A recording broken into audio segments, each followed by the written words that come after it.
Hey guys, what's going on? Hey, sorry about that. Yeah, it's me, Jay. I'm here to talk about the Salt and Pepper movie. It was a biopic about Salt and Pepper called um, Push It. It aired like 2 days ago, and I'm here to give my thoughts on it. Yeah, this movie was very interesting. I learned a lot about them as a rap group that I really didn't know. Um, Salt and Pepper was a little bit before my time listening to rap. Some of the people that I knew that were older, they listened to, especially the women, they listened to a lot of their songs. Um, so from watching this movie, I learned a tremendous amount about them. One, that their manager, Herbie Lovebug Azor, was responsible for their career, not only their career, but also the career of Martin Lawrence and Kid and Play as well. Um, yeah, the movie starts off with them going to college together. They're going to Queensboro Community College together, even though Cheryl James, who is Peppa, excuse me, Cheryl James, who is Salt, she's from Brooklyn, but she goes to school in Queens. Her family moved there, so and that's how they meet. And then they deal with the ups and downs of success, especially in the beginning. Herbie Azor um, is wanting to be a rap group with just him and Salt. He's her boyfriend. They're in college together, and they want to be a rap group, kind of like he says he wants to be like the rap version of Ashford and Simpson, like a male female rap group. But the chemistry just isn't there with them, so they asked Pepper to be a part of the group. And Pepper, she's a little bit hesitant at first because uh, she's in college and education is very important to her family. Coming from an immigrant background, and she said that everybody in her family is like doctors, lawyers, really upper class professionals. You know what I mean? So she doesn't really want to be really dedicate herself 100% to the music thing. But when they make the song, and they make the song in response to the song "The Show" by Dougie Fresh and Slick Rick, because at that time there was this thing where like um, Roxanne Shante did a battle song with uh, with the real Roxanne and UTFO in the 80s. So people would make songs, and another person would come out with a song that was like a battle song. So their song was a response to um, the song that Slick Rick and Dougie Fresh had come out with. So anyway, at first Herbie don't want to deal with Pepper because she doesn't know how to rap. She don't know how to rap on beat. She's really messing up. But over time, they get that chemistry. And it was Salt, it was Cheryl who really sticks up for Pep at first, because she's like, you know, um, you can't really do this to her. You can't cut out the group. It's because of her we got here. Excuse me. When they first get the record deal, um, you know, that's what happens. But also, what happens is that these other guys get wind of the girl's success and they try to duplicate it. So there's this one scene where she goes into a club and she's like, and when they're going into a club and they're like, is Salt and Pepper, Salt and Pepper were ready to do the show.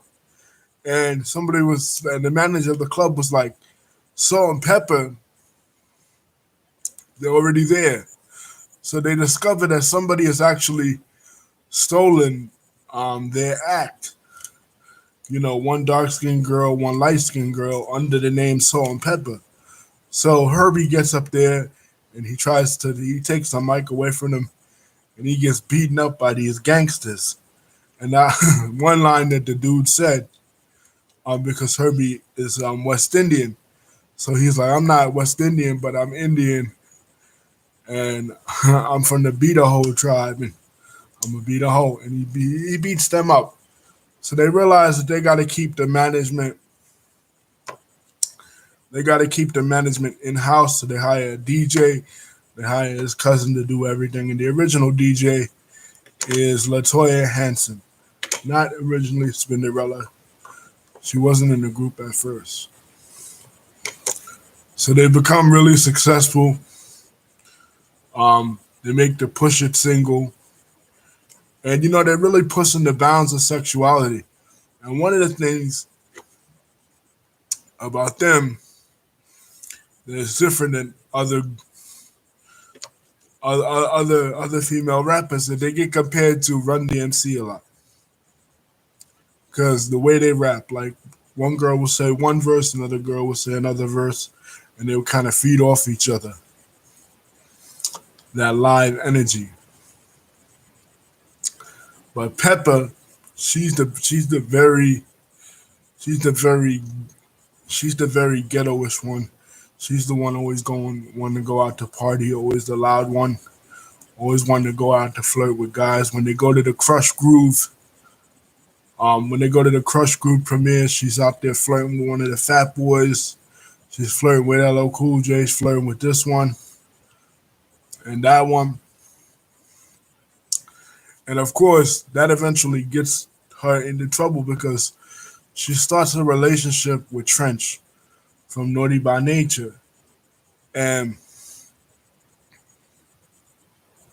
I thought it was very interesting that in the movie they do actually expose Trench's violent streak. He beats Pepper a lot in the movie. Like there's this one scene where she's on the phone with Salt. Salt's about to go into church, and she's telling her about this idea for the song "Shoot, Shoot, Chubedu." Shoot, that song they do, right? So, she closed the door behind her so she could hear it, and then it's just she could block out all the noise. So he thinks she's talking to another dude, so he just starts slapping her up, And I was really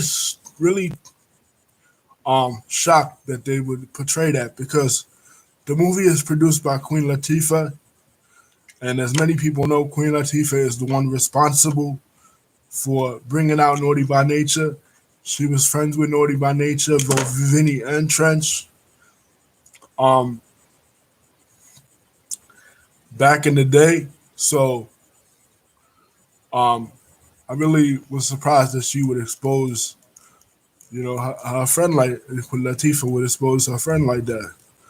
But I'm sure she was friends with Cheryl and Sandra as well. Salt and Pepper. So like that's one of the things I learned. I also learned too about Salt's eating disorder. After they have the kid, you can hear in the background Ed Love and Dr. Dre's morning show saying that they had gotten that she had gotten thick, and it leads to a lot of her self-conscious issues of how she struggled with her weight. There's this one scene where she's in a hotel room and she's eating like French fries. She's really she's She's struggling heavy with bulimia, and it caused her to throw up, and it caused her a lot of pain. And with Salt, she really takes it really hard because she's the one. She doesn't really want to be there anymore. There's a scene where they're in Russia on tour. This was like in the '90s, like '94, when they had their biggest year, when they had come out with that song "What a Man," right? They had one of their biggest years. It was at Woodstock that year, and they had one of their biggest years. And they're in a hotel room, and first they're joking about a vibrator and everything. She's like, "Well, let me see you with the vibrator in your bag." And uh then later it switched to a serious topic where she's like, "How long are we gonna continue to go on like this? We're on tour a lot. We're never really seeing our family members, and we're never really devoting any time to our children as mothers. And I don't want to continue to go on like this because I want to be more a mother to my child than just always on tour." And I think with Pepper, I mean with Salt rather, too, it was a lot of the conflict of her religious values, the values that she had grown up with um, as a Christian, and having to do this sort of salacious music because maybe not comparison by today's standards. Their music really wasn't that sexual. Like, what I mean? You have WAP, you have all this Meg Thee Stallion, Cardi B stuff, and Lil Kim, and all the Foxy and Nicki Minaj, and it's real explicit. Like, they're really explicit talking about sex. But for the time that it was, um, the late '80s and early '90s, they were the trendsetters. Like, Push It, Let's Talk About Sex, Tramp, sort of stuff like that. That was that was considered like explicit for that time period. Like I said, nothing compared to what we have today. Today is really out there and in your face. In those days, it was more innuendo, you know, the hint of sexuality more than the sexuality itself. But Salt's personal values, her morality really conflicted with the kind of music that she was making. And you saw this in '94 when they had to do this one song for the Essence Awards. And she told the lady there that she was not going to do the song. And Herbie and Peppa went ahead and did the song anyway. And it was like she just kind of felt just like, embarrassed by, the sexual image that she had helped to pioneer. As she became older and she became more mature, she felt embarrassed by it, you know, and that caused a strain within their friendship, especially too because the relationship with Trench. A lot of times this happens in groups. We know this happened with TLC. We know this happened with even the Beatles, where somebody will get into a relationship with someone else, and they'll tell her, even a non-singing group, like a regular friendship, and um, they will tell their friend, listen, that person is not good for you. That person is he's too violent. Has too much anger issues, and you need to really get out of that relationship. And it just seemed like they grew apart because in the beginning, When it started in 2005 when they got the Hip Hop Honor Awards from VH1, and that was the first time they had performed together in years. You know, what I mean, they had never performed together in years, like since 1999 when they broke up, because of the disapproval that Salt, had for Trench. How she felt like Peppa was being abused, and Peppa didn't really want to listen to reason. A lot of times, you don't want to listen to reason. You be in a bad relationship, and you don't want to really listen to your friends that that person is not good for you, that that person is toxic, and that was the case here. Was like, um, you know, that's how it really started, and then their sales started to lag because again, um, music in the mid to late '90s, especially rap music, it had taken a different turn. Like their act was pretty clean, their act was wholesome, but music had taken a different turn. Rap music had taken a different turn in the mid to late '90s to a more gangsterish approach, where the guy rappers were more violent and the girl rappers were more sexual, and they wasn't about to do that. Other groups have suffered from that as well, like basically their male equivalent. The guys that they came up with, Kid and Play, Chris Reed and Chris Martin, you know, Ola Ola A was not no, gangster shit like Dr. Dre and Snoop were coming out with, or NWA was coming out with. So, um, rap kind of passed them by.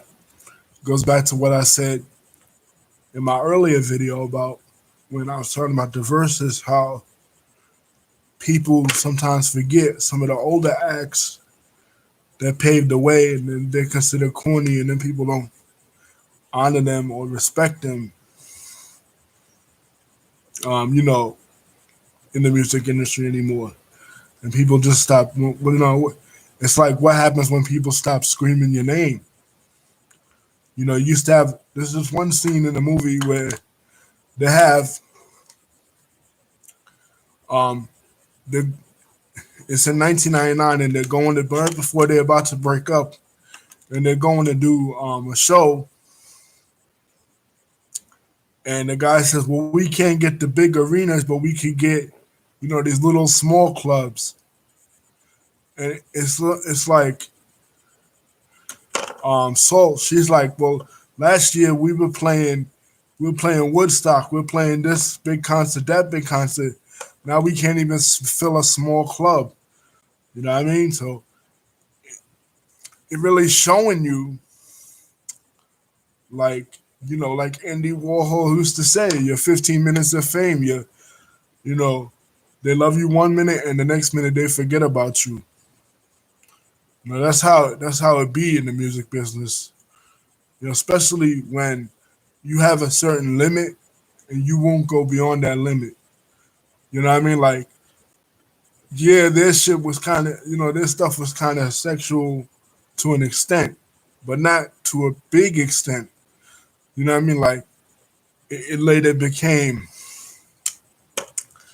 in the mid to late '90s, especially after Little Kim came out with hardcore in '95. It was like that crossed the threshold in the hip hop industry in terms of women's, female sexuality to kind of where we're at now. You know what I mean? So, it was a good biopic. It was better than I expected. I learned a lot, about them. I didn't know that Pepper was Jamaican heritage. Like I said, I didn't know that the same guy that was responsible for Martin, and like it's this one scene where they show them all working as a Sears call center together. You got Kid and Play, Martin, uh, and Salt and Pepper all working at this place together, all trying to make it in the entertainment industry. Martin starting off telling his jokes, you know what I mean? You know what I mean? And Kid and Play doing the rap thing. And Herbie's like the mastermind behind it. He walks into the Sears call center. He got the Thriller jacket on and all. He's looking all cool and everything. Then later he got the Big Daddy Kane high top fade. And they quote from Bit New Jack City. She says, "Am I my sister's keeper? Yes, I am." Kind of like G Money and Nino Brown from New Jack City. So it's pretty cool. A lot of I didn't know they was all connected like that. I learned that from this movie. And that's why I like biopics because you get to learn the backside stories of many of your favorite artists. But Spinderella was not in this film. She was mentioned for a brief second when they first get her as a DJ. Um, she's 15 years old, and then like they kind of disrespect her in the beginning because it's like she's so young. She's 15 years old, and they're like, she's like, when do I get to be a part of it? And they're like, well, you gotta, you gotta, you gotta look at it like a school assignment or some shit. Like they really cut her out of the film, not completely, but almost entirely. And I read some articles that they said she wasn't part of the original group at first, which she really wasn't. Not in the beginning. That's why they cut her out. But she working on her own memoir, her own book. You know what I mean? So hopefully she'll be able to tell her side of the story as like a little sister. And that kind of happens a lot too. Like, you have the youngest person in the group. They kind of get pushed aside as that little dude or that little girl. You know what I mean? And they don't get taken as seriously as their elders, in the group. Happen a lot. Like I heard Jim Jones say that about Joel Santana with Dipset.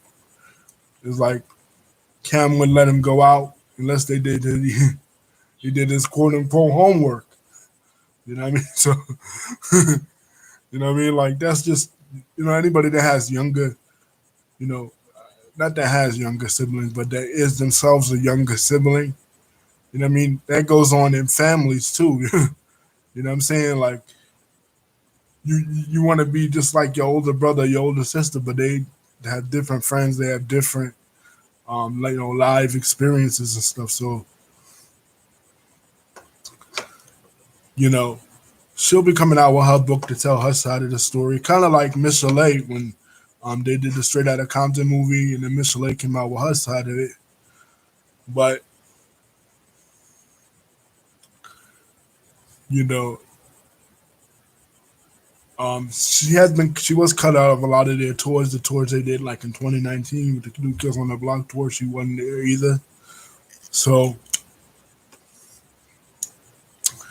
you know, it was interesting. I learned quite a bit.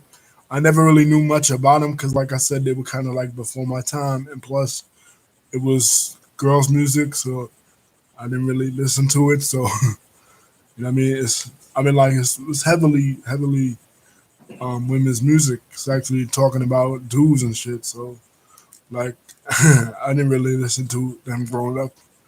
You know what I mean? So, just watching it and learning more about them, I appreciate it. That positive experience. Overall, it was better than most Lifetime movies. Um, most Lifetime movies aren't really that good. You know what I mean? That are biography movies. The biography movie about Brittany Murphy, the one about Aaliyah that was complete shit. I feel like they should redo that Aaliyah movie over again because it didn't really touch on a lot of Aaliyah's life, the heavy points of Aaliyah's life. You know what I mean? So, um, Lifetime surprised me. You know what I mean? Coming out, coming out with this one. really taking their advice and taking their cues. A lot of people may not like it because maybe they don't exactly look like Cheryl James and Sandra, Cheryl and Sandra, but you know, again, it's like with the Selena movie, like you can't really. I mean, they're actors in the movie. You know what I mean? Somebody wanted one of their daughters to play it, but that works sometimes. But sometimes, like in the case with like um Ice Cube's son playing Ice Cube in the Straight Outta Compton movie, that works sometimes. But really, you want to really get an actor that really knows what he or she is doing more so than just your family member. You know what I mean? Because just because it looks like you doesn't necessarily mean that they'll be good portraying you in a movie. You know what I mean? So anyway, guys, peace. I enjoyed the song Peppa movie. Push it. If you want to learn more about them as a group, I recommend that you watch it. Peace, and don't forget to like and subscribe. Love ya.